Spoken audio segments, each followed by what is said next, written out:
Hello children, how are you? Welcome to Social Studies Digital Classes. Today we will be learning about Unit 6, the Agriculture in India, Part 2. In the previous class, we have learned about the what is agriculture, what is the word it has been derived, and we also have learned about the types of agriculture like subsistence farming, intensive subsistence farming and commercial farming. We also have learned about the cropping patterns, like we have cropping seasons, Kharif, Rabi and Zaid, and we also have learned about the food grains and non-food grains which are grown in our country, and what are the conditions which are required for the growth of these crops. And we also have learned about the plantation crops in the earlier lesson. Children, the learning outcomes of this lesson, after listening to this class, you will be able to understand the importance of agriculture, and you will classify the people engaged in farming. You will able to synthesize the various policies which are taken by the government of India under 3 phases, and you will understand the Green Revolution and its effects, and you will define dry land and analyze the various methods to increase the productivity in dry lands, and you will also evaluate why government purchase and store food grains. Now children, let us know what is the importance of agriculture. So in our country, it is the main source of livelihood. It means that majority of the people, their main occupation is agriculture, and the food security of a nation, it depends on agriculture only. And this agriculture, it provides raw materials required for industries. Paddy, wheat and other food crops are majorly cultivated by the farmers in our country. And this agriculture, it provides employment opportunities to large section of people. So nearly more than half of the population in our country are working in agriculture sector and its related activities. Nearly 70% working women are engaged in agriculture. So now we'll see the different people who are engaged in farming. So there are 2 types of people who are engaged in farming. They are cultivators and agriculture laborers. Now children, who are called as cultivators? The farmers who have their own land, they are called as cultivators. And these people, they sometimes use the land of others also for cultivation. Agriculture laborers. Agricultural laborers means these are the landless laborers. These people, they do not have their own land and they work on the others' land for wages. So there are two kinds of people engaged in farming. Now let us see the percentage of cultivators and agricultural laborers in the year 1961 to 2011. So children, in the year 1961, the number of agricultural laborers are more. They are around 76%. And the percentage of cultivators is only 24%. And in the year 2011, the percentage of agricultural laborers has increased to 45%, and the cultivators are 55%. So it means that as the years are passing, the number of agricultural laborers have reduced and the percentage of cultivators have increased in our country. It means that more number of people are having their own lands and they are doing agriculture on their own lands. We all know that in the previous class also we have learned that agriculture, it depends on natural factors. So the production of agriculture depends on natural factors. It depends on seasons, and it also depends on the natural resources like soil, water and sunshine. And not only that, it also depends on the temperature and rainfall conditions. If these are well available, then we can have a good yield of the crop. And we know that different crops are grown in different seasons. This also we have learned in the previous class, like what crops are grown in Rabi season, in Kharif season and in Zaid season. So the government of India, it has taken initiative and it brought changes in the policy. And what are the changes it has brought in the agriculture? We can observe in 3 phases. So the first phase, it is from 1950 to 1965, and the second phase, it is from 1966 to 1990, and the third phase, it is from 1991 till dated. So we'll see about the first phase in detail, children. So this first phase, it gives importance to increasing irrigation facilities, and to increase that facilities, government has implemented or built many dams for that. So heavy investment was made by the government on providing irrigational facilities and for construction of power projects also.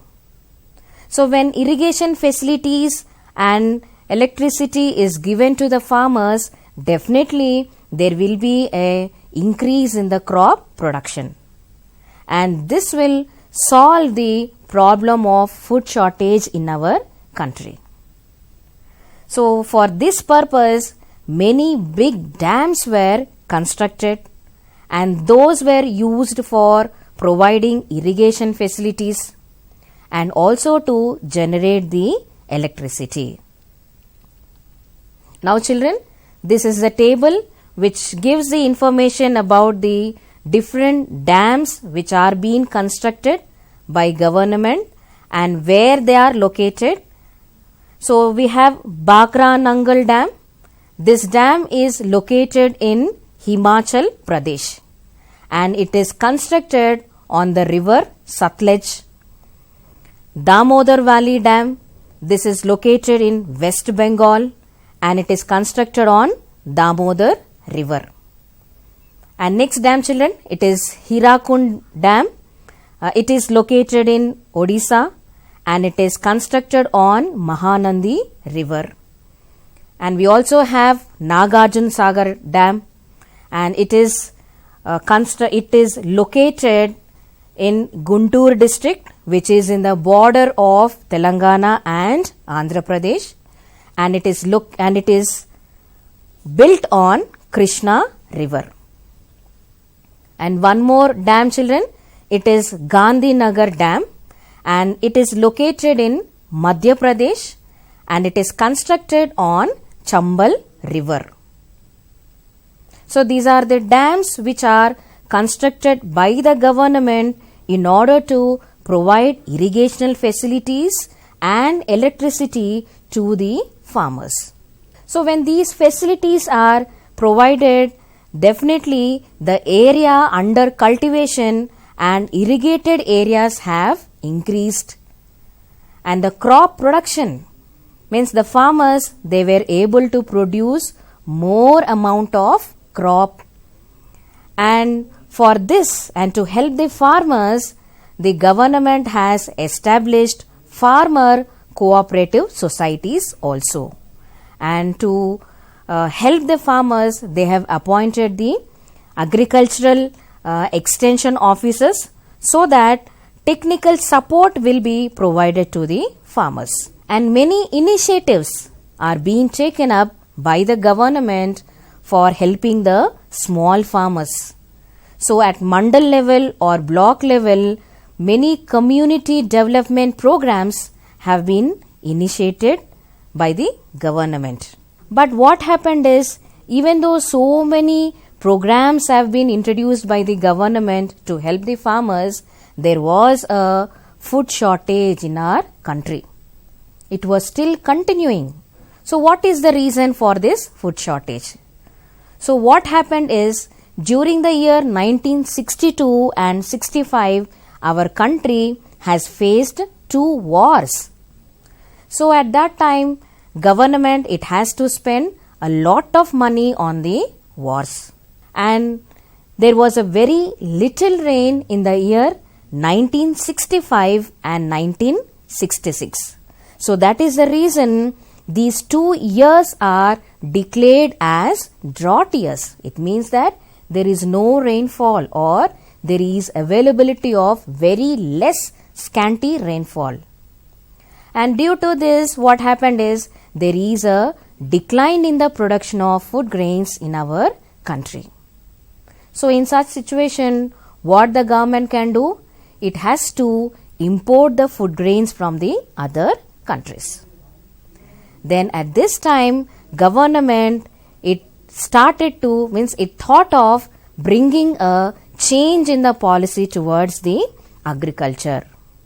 So this phase is called as Green Revolution.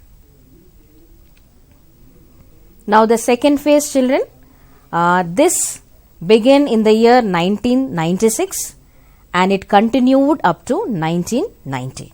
So this second phase is called as Green Revolution. And what is the spread of the Green Revolution? We will try to learn in this phase. So in the Green Revolution, the high-yielding variety seeds are introduced by the government. It made the farmers to use high-yielding variety seeds and to use the chemical fertilizers, pesticides, and machineries were also used like tractors, and abundant irrigation facilities were also available. So when all factors are available for the growth of a crop, definitely there will be an increase in the production. And along with these facilities, government also established cooperative banks so that the farmers, they will get credit.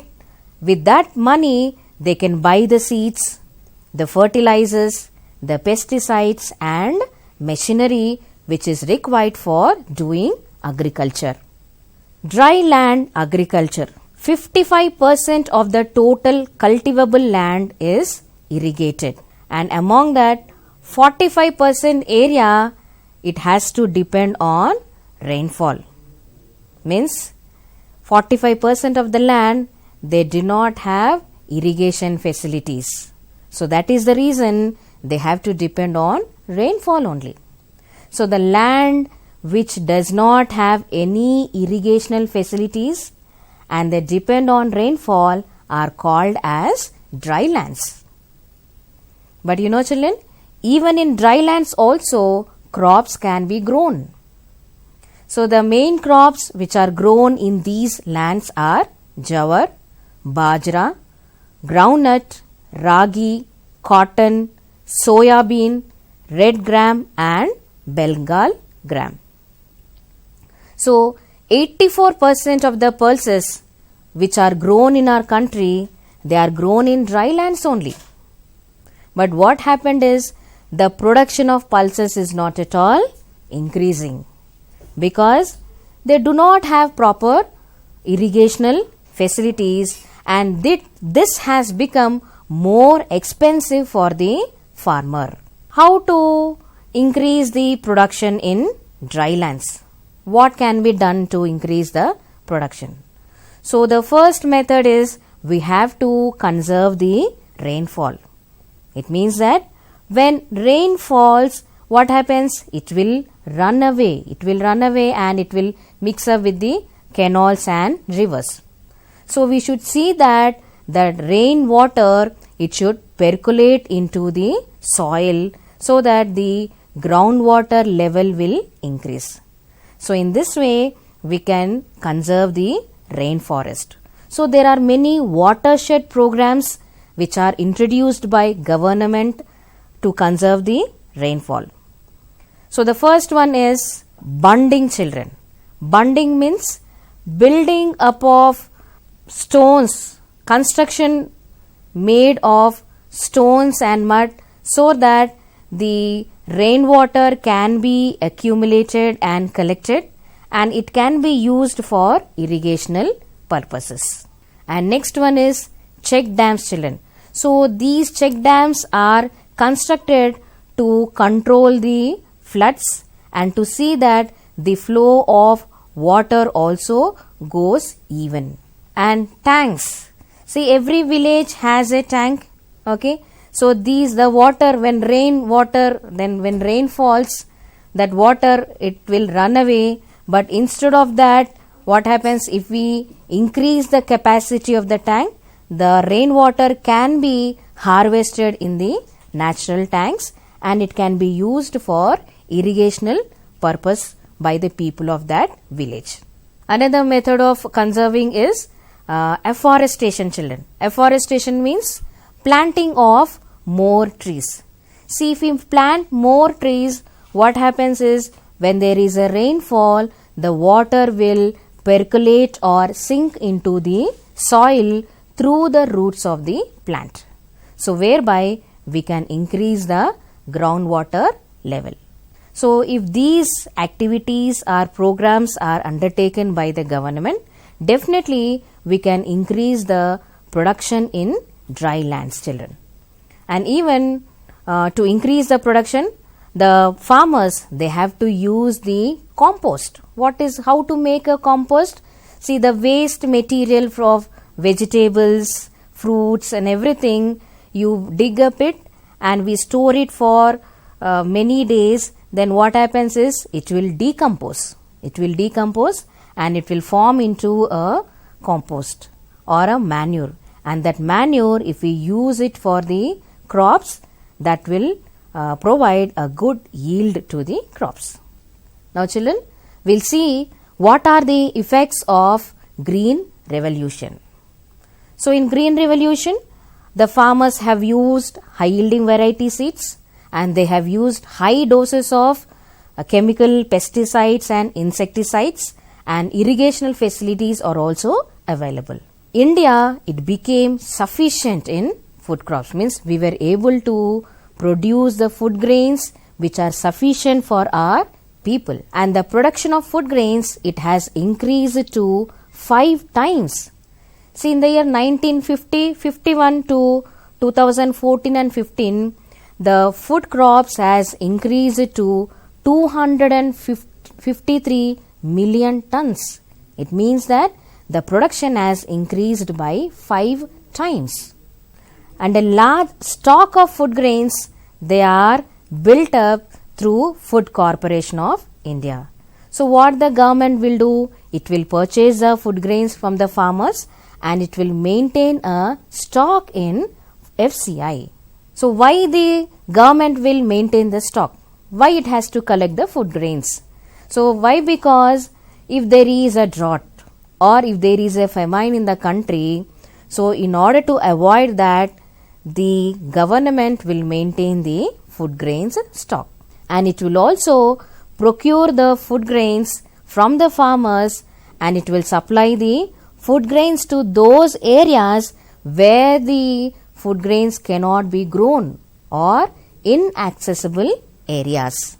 So in the year 1976, the total food grain stock with the government was 19 lakh tons, but it has increased to 220 lakh tons in the year 2010 and 11. And this green revolution has helped the farmers to produce higher quantities of food grains and non-food grains also on the same plot of land. Means the land is small, but they were able to produce more amount of crops, and there is no increase in land used for cultivation. So children, in the year 1960, an average of 287 kgs of paddy or wheat are grown on 1 acre land. But now you know how much of paddy and wheat is grown. So we are able to produce 800 kilograms of food grains on the same acre, 1 acre land. It means that the yield per hectare has increased, or we are able to produce more amount of food grains on the same land. So you can observe this in this bar graph, children. So this is the bar graph which tells about the production of food grains in million tons. We see the bar graph, the production of food grains is continuously increasing. So with the introduction of green revolution, there is an environmental effects, means the environment is facing many problems. So what are the problems which the environment is facing? The first problem is water problem. While cultivation of high yielding variety seeds, rice and wheat, these crops, they require plenty of water. And the main source of irrigation in green revolution is the farmers, they used to depend on tube wells. They used to draw large amount of groundwater. So with this continuous usage of groundwater, what happens, children? Definitely the groundwater level will fall rapidly. And the groundwater recharge is less than use of groundwater. And the groundwater recharge, it is a natural process, and it happens every year through rainfall or else flow from canal, streams and rivers. So it has to happen naturally. Water flows through various soil layers and collect as the groundwater. So the problem starts when, children, when the groundwater is used with the tube wells is more and the groundwater recharge is less, at that time the problems start. So what happens is there will be a great fall in the groundwater. It means that less amount of water is being available for future generations. So that is the reason why we have to protect the groundwater. There is a fall in the groundwater level and this we can observe in the districts of Punjab and Haryana. Why? Because these are the two districts which are being selected for implementation of green revolution. So out of 12 districts of Punjab, 10 districts had a fall in the groundwater, and out of 12 districts of Haryana, there is a decline in groundwater in 9 districts. It means that almost all the districts in these two states, they are facing a problem of less availability of groundwater. So in such situations, the experts, they feel that agriculture in Punjab could be a danger to the environment, and this would be, and it will damage over the past 3 decades. Another effect of green revolution, children, we have fertilizer problems also. Means in this green revolution, the farmers, they were continuously using high doses of chemical fertilizers and pesticides. So what are these fertilizers? So these fertilizers means they are the minerals like nitrogen, phosphorus and potassium. So if we use these fertilizers, the crop will grow properly. But these fertilizers, when it is applied to the crop, they will not be retained in the soil for a long time, and what it will do, children, it will leach the soil and it will pollute the groundwater also. Why? Because when the rain falls, these minerals, it will be mixed up with the rainwater and it will flow into the rivers and it will flow into the lakes, and these rivers and lakes will be polluted.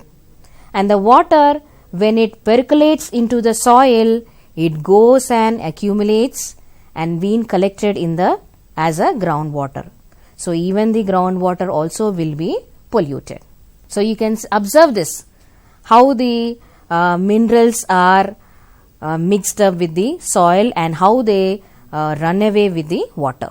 When these chemical fertilizers are used abundantly, it will kill the bacteria and the organisms which are there in the soil. See, these bacteria and organisms, it will add fertility to the soil.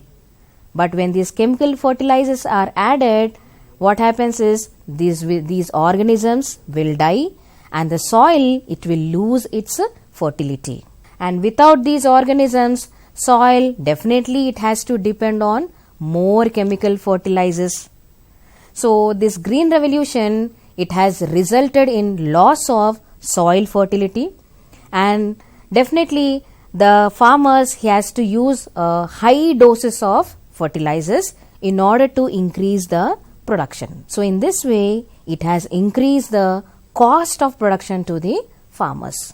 And environmental resources like soil fertility and groundwater, once it is destroyed, children, it cannot be restored. It cannot be brought back. Then the third phase, children. The third phase, it started in the year 1990 till present. So this is also called as a post-reform agriculture.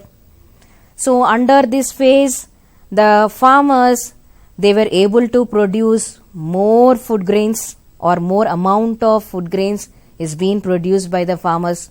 So they sold their food crops in the market within the country, and government also purchased the food grains which are produced by the farmers, and it will store the food grains in the Food Corporation of India. And foreign trade means the farmers, they were able to make trade with the foreign countries also. The foreign trade in farm products, it is not allowed by our government.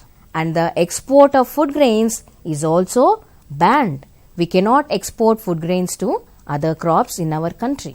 Government only has the right to import the farm products in case of any scarcity. If there is a situation that we are unable to get any crop in our country, then in such situation, government only has the right to import the farm products. And this government, it also supports the farmers by supplying the farm inputs like seeds, fertilizers and pesticides at a very cheaper rates also.